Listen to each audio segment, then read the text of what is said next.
Wells of Silence by TheBeckster.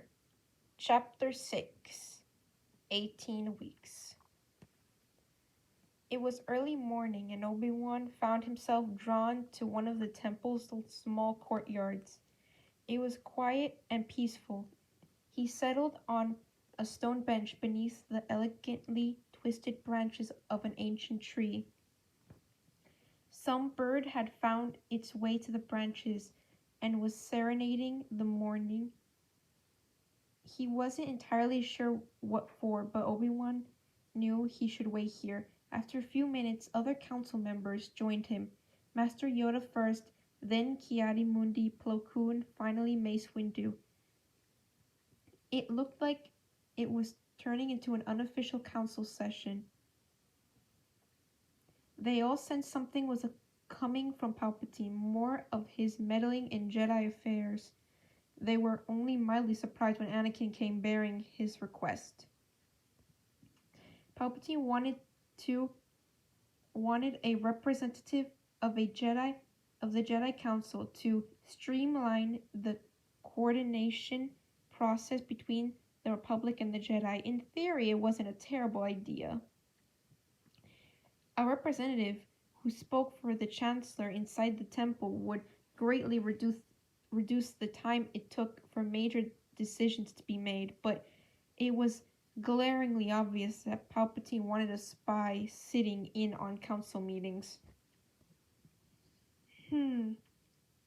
Concerning the Chancellor desires to meddle in Jedi affairs, Yoda commented. We cannot seriously consider allowing this, Mace Windu asked, to allow Palpatine the power to influence Jedi business. Palpatine will likely push this issue until he gets what he wants. He could push it through the Senate. Our resistance would villainize us in public eye. We could lose political support, Master Mundi observed. The Chancellor has no business in Jedi business, Mace insisted. All due respect, Master Windu, Anakin interjected, but ever since we joined the army in service to the Republic, hasn't the Chancellor had a privilege to some Jedi business? The Chancellor has been included in war-related business. We have shared openly with him where appropriate. This is a new level. He wants to place a spy in our midst. Yes, and if a spy he wants a spy, the Chancellor shall get. Yoda studied Anakin intently. She crossed her arms consciously of everyone's eyes on her. Master? Trust you, the Chancellor does, Yoda began explaining.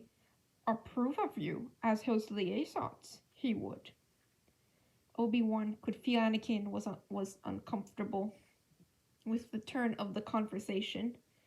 I'm not sure I'm comfortable with spying on the Chancellor, she muttered. You misunderstand, Skywalker. You wouldn't be spying on him, Mace took up explaining. We know that Palpatine is fond of you, and he trusts you to report to him truthfully. At the same time, we can also trust you as a Jedi Knight to report to the Chancellor with appropriate discretion. But in turn, you'll still expect me to report back to the Council on what Palpatine does when not directly interacting with the Jedi? Anakin's voice was turning cold. Only if you feel it is concerning to the Jedi. Anakin paused and stepped back. She seemed to be considering the possibility. Ideal for the position you are, Yoda added. Called away to the war you will not be for some time. A reliable and beneficial connection this will be for both parties. That is true, and it would give me something else to do. Anakin's arms fell to her sides. Alright, I'll do it, but what does that make me? I'll be sitting in on council meetings, but surely I'm not going to be made a master. Obi-Wan sensed the tiniest flicker of hope in Anakin. No, Windu shook his head. For the present, you will only be a liaison. You will not have a vote on Jedi matters. If you did, Palpatine may interpret your vote as his. Of course, I understand. Obi-Wan could sense her disappointment as he mentally breathed a sigh of relief. He knew Anakin had aspirations of being a Jedi Master, a member of the Council, but she was still very young, and her current circumstances would make the near future difficult enough for her without her having to worry about Council responsibilities. This position would be a good place for her to start, a place for her to prove herself. Yoda nodded decisively. In agreement, we are. Official, this change will be upon this afternoon's council meeting. Master Kenobi, go tell the Chancellor. Miss Skywalker, negotiate if he disagrees with our decision. Anakin and Obi-Wan both bowed respectfully and walked away from the other masters. Anakin was silent as they walked away. Obi-Wan was the first to speak up after they were back in the temple, heading for the speeder bay. I know you're disappointed, Anakin. Of course I am, Master. You know I want to be on the council one day. Anakin sighed softly. But I can't argue with Master Windu's reasoning. One day I'll earn my title as Master through my own merit, not the Chancellor's. I'm sure you will, Anakin. Anakin looked at Obi-Wan and chuckled. Besides, I've been causing far too much trouble recently to be considered for mastery. Anakin Skywalker, the pregnant Jedi and youngest council member ever, that's far too much, even for me to deal with at one time. Obi-Wan laughed with her. You do have a knack for drawing trouble to yourself. They climbed into a speeder, Anakin driving much to Obi-Wan's displeasure, and took off for the Senate building.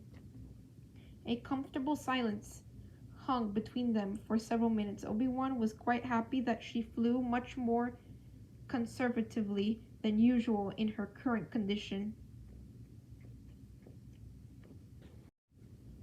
He stroked his beard thoughtfully. I'm afraid we will have to tell the Chancellor about your pregnancy. He would be rightfully concerned if we took one of his best generals out of the war for an extended period without explanation. He already knows. I told him a few weeks ago. He knew something was wrong and I couldn't lie to him. Obi-Wan hid his eye roll by watching oncoming traffic. Of course you did, Anakin. You cannot keep a secret. Do you know that? She half smirked at him. Only when it's important, Master. Now that he knew that Palpatine was aware of Anakin's pregnancy, this liaison position felt less like a coincidence and more like a manipulation. It was a little more than suspicious that Anakin had been the one to carry the message to the council. It was certainly unusual for the Chancellor to discuss such a position as this alone with Anakin, and not bring it up with when other council members were there to meet him. It wasn't as if one or two masters weren't having near daily meetings with the Chancellor, but maybe he was misinterpreting the Chancellor's intentions. Palpatine had known Anakin for several years.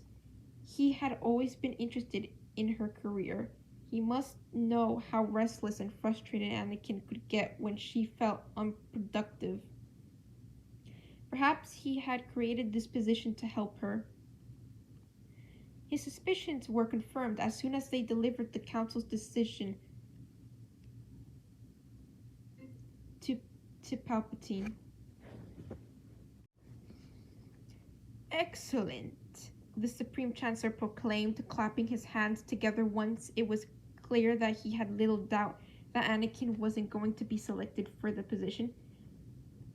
Truthfully, he said, leaning in conspiratorially, I had hopes you would be the one, my dear. Of course, I wouldn't want to say anything specific before the Jedi Council made their decision, but this position is perfect for you, Anakin, particularly given your current restrictions. Anakin smiled back. Thank you for your confidence, Chancellor. I hope I won't disappoint you.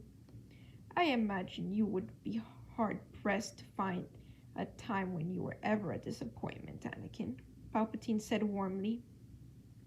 Anakin said nothing, but her eyes flicked over to Obi-Wan. He could sense the flush of gratitude that coursed through her at the Chancellor's praise. It wasn't the Jedi way to seek praise and validation. Anakin knew that. Obi-Wan pressed his lips together and kept his thoughts to himself.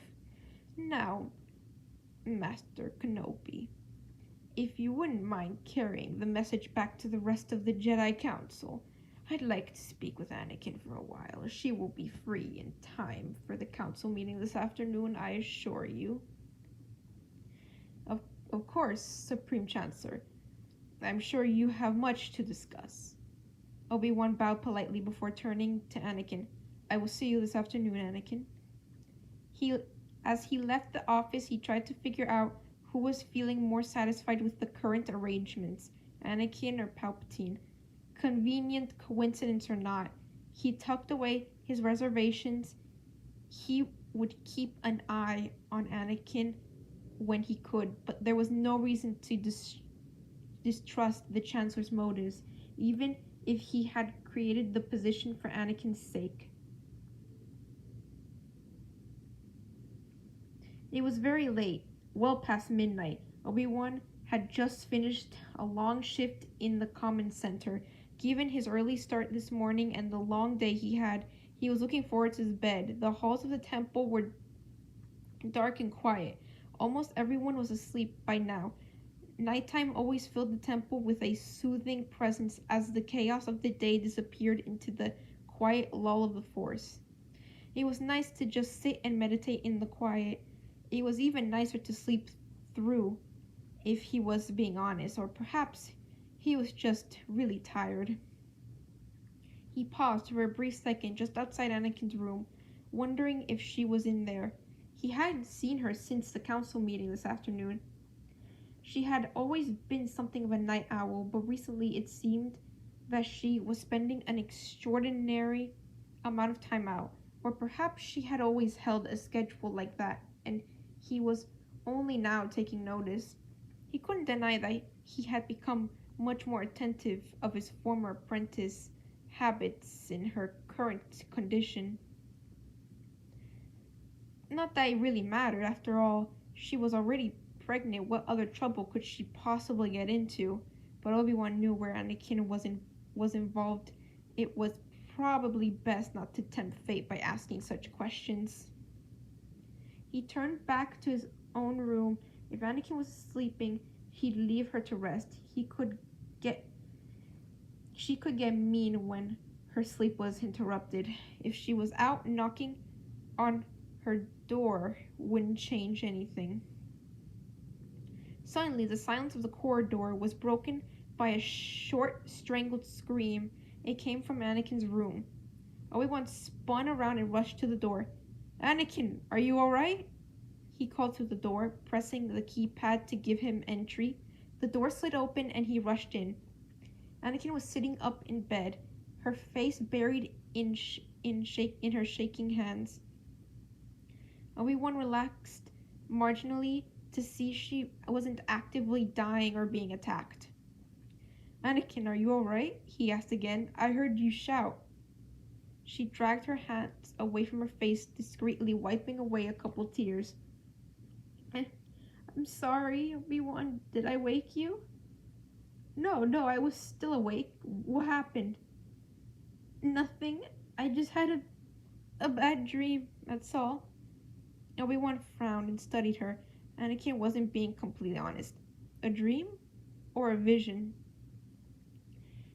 It was like a vision, but Anakin admitted quietly, trailing off. Obi-Wan could sense that she didn't want to believe it had truly been a vision. What did you see? Anakin wrapped her arms protectively around her abdomen. Death. I saw the deaths of my children. Obi-Wan's blood ran cold, but he tried to speak soothingly. Anakin, you know that visions aren't always literal. Mine are. And one rarely sees the whole picture in a vision.